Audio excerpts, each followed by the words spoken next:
भारतीय गाने जो हैं वो सुनाई दे रहे थे जब इस्तकबाल के लिए। मोदी साहब जो है वो जकार्ता गए कल 9 घंटों के लिए, और खासकर उन्होंने वहां पे जाके साउथ चाइना सी को एड्रेस किया, जो कि चाइना के लिए बड़ा सेंसिटिव है।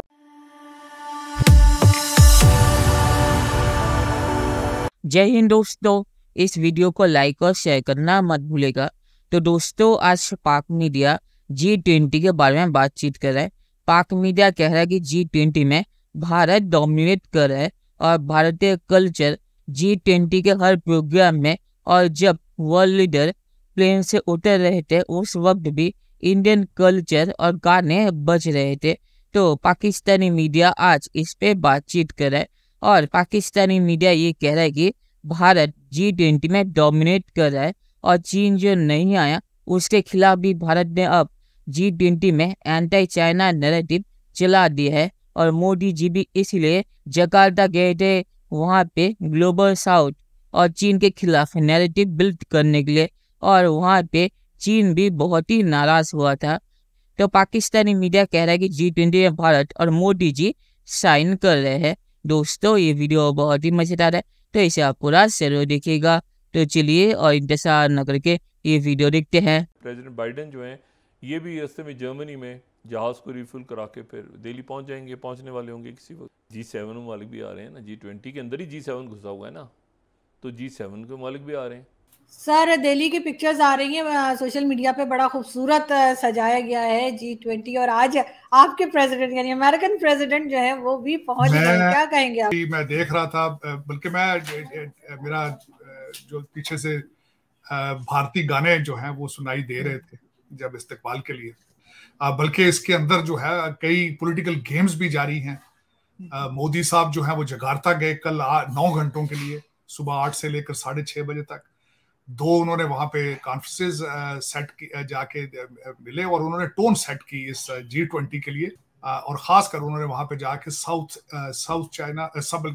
चाइना सी को एड्रेस किया, जो कि चाइना के लिए बड़ा सेंसिटिव है, और जो खासकर उन्होंने वहां पे मैरीटाइम लॉज रूल्स उनके बारे में बात की। मेरे ख्याल में मोदी साहब वहां पे गए थे थोड़ा अमेरिका को खुश करने के लिए, और मेरे ख्याल में ही वाज वेरी सक्सेसफुल, क्योंकि ये अमेरिका चाहता था कि थोड़ा सा चाइना को दबाया जाए।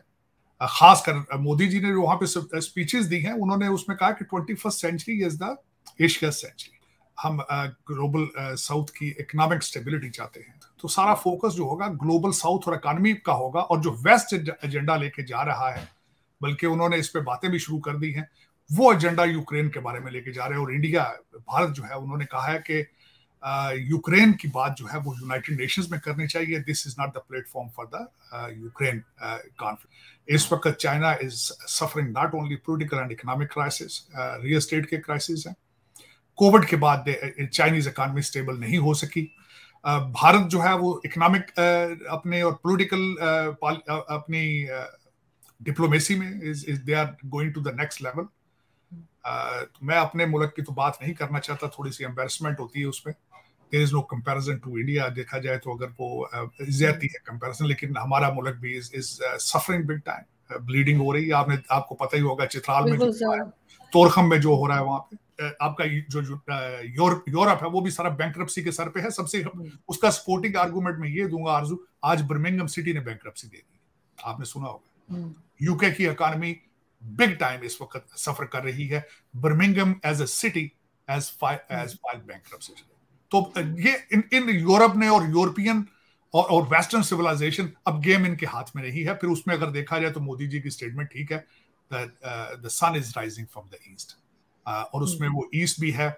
उसमें 2 ही मुल्क आएंगे, या इंडिया होगा या चाइना होगा। चाइना और इंडिया के आपस में कंपटीशन चलेगा। रशिया वैसे ही आपको पता है बीमार है वो भी, लेकिन competition in between China and Russia, China and India matter fact. और उसमें देखें आने वाले दिन क्या करते हैं। उसमें टेक्नोलॉजी के लिहाज से इंडिया भी काफी आगे ग्रो कर चुका है। चांद पे उन्होंने अपना चंद्रयान भेजकर प्रूव कर दिया। सन के ऊपर उन्होंने अपना सैटेलाइट भेज के दे हैव प्रूवन के they are not only intelligent but they can prove things, और they orbit verified. It's a perfect timing to say this thing that 21st century is the India century. लेकिन Modi factor dominate कर गया। $120 million, 10 अरब रुपया मोदी साहब की जो है वो इलेक्शन कैंपेन पे लगने लगा। 10 अरब रुपया। ठीक है, वैसे मोदी साहब जो मर्जी करें, पाकिस्तान की लीडरशिप का मुकाबला नहीं कर सकते। ये पाकिस्तान की जो पिछली हुकूमत गुजरी है, इसने 16 महीने में 10 अरब रुपए अपनी पब्लिसिटी पे लगा दिया, इस बात पे कि जो पिछले सन करप्ट सन, चोर सन और हम साफ हैं। और वो भी 10 अरब कर्जों की मद में लगा दिया अपना इमेज ठीक करने के लिए, जाते जाते वो भी खराब हो गए। अब मैं जो आपको बातें बता रहा हूँ, ये सारे लोग इंडिया इसलिए नहीं आ रहे कि इंडिया बस जी ठीक है इंडिया है। ओ भाई, वो इंडिया इसलिए आ रहे हैं, उन्होंने कोल गलबात है कोई, they have the resources, they have the money. एवं नहीं ऋषि सोनक आया, एवं नहीं बाइडन साहब आज पहुंच रहे, एवं नहीं दुनिया आके दस्तक दे रही। वो कह रहे हैं 1 अर्थ 1 फैमिली एंड 1 फ्यूचर। ये नारे ही होते हैं, नारों में सच्चाई सुचाई कोई नहीं होती। लेकिन सारी गल मीठिया मीठिया गल्लां करनगे तो कहेंगे ना हम तो वो गांधी साहब वाले इंडिया है, हम तो नॉन वायलेंस की बात करेंगे, हम तो वो जारी बात है, वो जारी बात है। That is what the leaders do. तो अब देख लें इसमें जो G20 के हवाले से जो काम कर रहे हैं, EU की प्रेसिडेंट वहाँ आ रही है, मल्टीलैटरल इंस्टीट्यूशंस वहाँ पे आ रहे हैं, सारी दुनिया तो उत्थे आ रही है। एक वक्त होता था सारी दुनिया सानू आके पैसे देती सी, ओ खुदा दा ना जे दहशतगर्दां नूं नत्थ पाओ ते डी रेडिकलाइजेशन की तरफ करो। ओ दे के तंग आ गया, उन्हें कह रहा है कि ये तो जान ही नहीं छाड़ते, इन्होंने तो चंगा तमाशा बनाया। अभी हम वो हमारी वो जान छोड़ी। मैं आज बिलावल भुट्टो ज़रदारी की एक स्पीच सुन रहा था, वो कह रहा था मेरे मुल्क में गुर्बत है ये। मैंने कहा ये क्यों कह रहा है भला, लीडर तो नहीं कहते। वो इसलिए कहता है कि बिकॉज वो बाहर जाकर उन्होंने पैसे लेने होंगे ना, जाए गल्ला करके। चलिए दोस्तों, इस वीडियो पे बात करते हैं। तो पाकिस्तानी मीडिया ने सही कहा कि G20 में भारत और भारतीय कल्चर डोमिनेट कर रहा है, और भारत का प्लान भी ये था कि जब G20 इंडिया में हो तो दुनिया को भारत का नैरेटिव और भारत का कल्चर दिखाया जाए। तो इसीलिए भी भारतीय गाने, और जब वर्ल्ड लीडर प्लेन से उतर रहे थे तो वहाँ पे भारतीय डांसेस और गाने बज रहे थे, ताकि ये चीज़ कवर हो और भारतीय कल्चर पूरी दुनिया को दिखे, और उन वर्ल्ड लीडर को भी जो भारत में आया है G20 के लिए। और आखिर में मैं ये कहूँगा कि चीन ने G20 बॉयकॉट करके ये सोचा था, बॉयकॉट नहीं किया था पर शी जिनपिंग नहीं आ रहे तो, कि G20 नाकामयाब हो जाएगा, पर भारत ने इस मौके का अच्छा इस्तेमाल किया चीन के खिलाफ नैरेटिव बिल्ड करने के लिए। और इसीलिए भी मोदी जी आसियान समिट में गए थे, वहाँ पे चीन के खिलाफ एक नैरेटिव और चीन का जो गोल है उसके खिलाफ एक और ऑप्शन देने के लिए। और इसीलिए भी ग्लोबल साउथ इस मौके पे भारत बहुत ही ज़्यादा उछाल रहा है ताकि चीन को काउंटर किया जाए।